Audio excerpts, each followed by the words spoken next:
алган акчаларды кийин эле эмелерге карталарыбызга түшпөй калды. Элдин акчасы бул деген. Соңку кездерде Кыргызстан боюнча финансылык пирамиданын ар кандай түрлөрү жайылууда. Атайын түзүлгөн системанын негизинде жарандарды ар кылыкма менен ынандырып, акырында аз суммадан баштап ири суммага чейин алдап кеткен фактылар көбөйдү. Жакында эле коомчулуктун көңүлүн бурган Элиза үй буюмдары каржы пирамидасынын негиздөөчүсү алдамчылыкка шектелип кармалганы белгилүү. Бул каржы пирамидасын Кыргызстандын бир катар шоу-бизнес өкүлдөрү жарнамалап элге таанытып келген.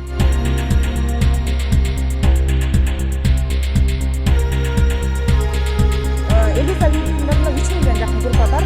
Ырчылар дагы, блогерлер дагы бардыгы реклама кылып келген. Буга уда эле дагы бир пирамиданын негиздөөчүсү жакырчылыкты жоюу максатында WhatsApp аркылуу асыл айымдар фонду аталышындагы кыймылды түзгөн. Уюм жарандарды өзүнө тартып, ири көлөмдөгү киреше жана баалуу товарларды убада кылган. Акчаны чогултуп алган соң дайынсыз болуп кеткен. Бүт элге кайрылган мен эч кимдер ойнобогула. Бул оюн деген алдамай оюн, мунун аягы жок. Мындан ары ушундай оюндар вообще тыйылып, жок болуп, жоюлуп кетсе экен деп тилейм. Ошон үчүн окат деп жан талаштык да.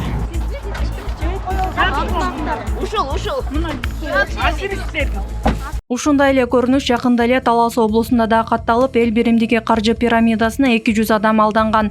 Мындан тышкары Кыргызстанда чет өлкөлүк ири каржы пирамидалары дагы иш жүргүзөт. Анын бири түркиялык Enwork компаниясы. Учурда бул компанияга каржылык пирамида түзүү боюнча кылмыш иши козголгон.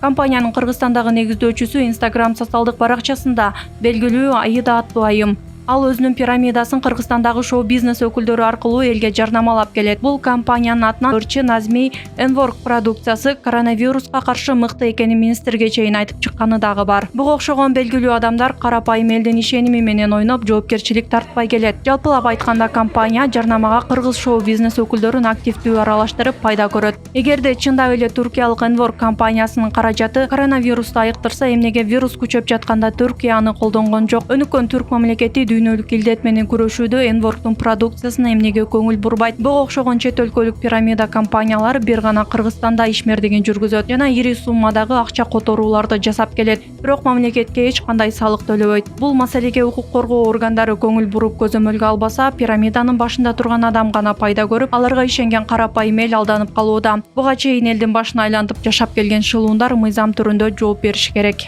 Ошо менен биз мунун аягын түшүндүк, башында түшүнбөстүк кылып кирдик. Мен ошол эле мен тилегим. Акчабызды кайтарып берип эле, тиге бизге окшогон бүттөлөр немебизге багалуу үйлөргө. Кайтарым берилет дегенден кайтарымды сурасак, бизге эмнегедир чалсак телефон албайт, жазсак вообще ответ жок. Ошондой болуп вообще бизди алдап да.